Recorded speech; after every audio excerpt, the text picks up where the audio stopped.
Hello everyone, my name is Babon RUP, a student from BT2201, and this is a video for computer networking. So ngayon ang ating gagawin ay ang telnet. So open lang natin yung packet tracer natin. Ayan. Tapos magpe-place tayo ng isang switch, tsaka ng isang PC. Tigisa. So, gagawin natin ay i-connect natin siya gamit ang Fast Ethernet. Fast Ethernet po siya parehas. So, open natin ang switch. Punta ng CLI. Switch enable. Yan. So, config T. INT VLAN 7. Then, ang gusto mong gawin ay IP at 192.168.1.2. Then, ang kanyang subnet mask. No shutdown. Tapos, i-exit natin. Another configuration is IP default gate. Ayan natin.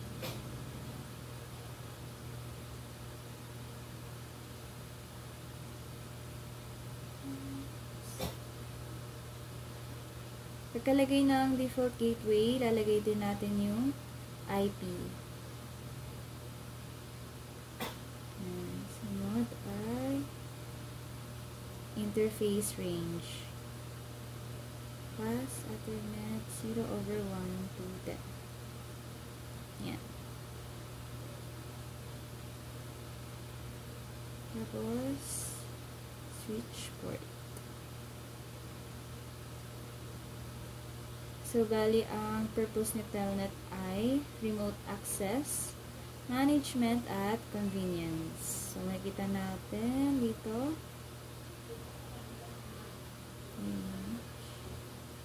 Tapos, i-exit natin.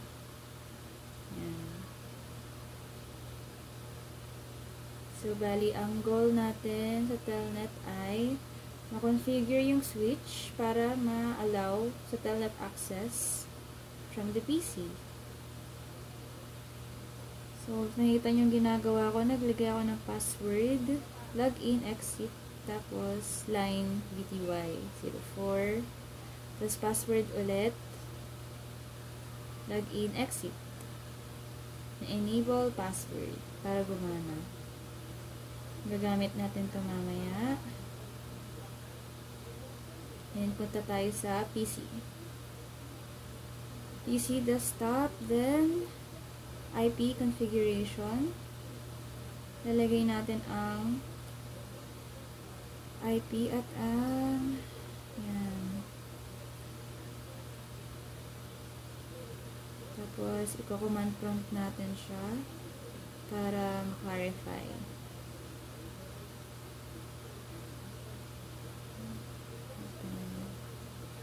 So, yan. Nagana. Enable, tapos password ulit. Switch. Config T. Okay na. So, ayan lang po.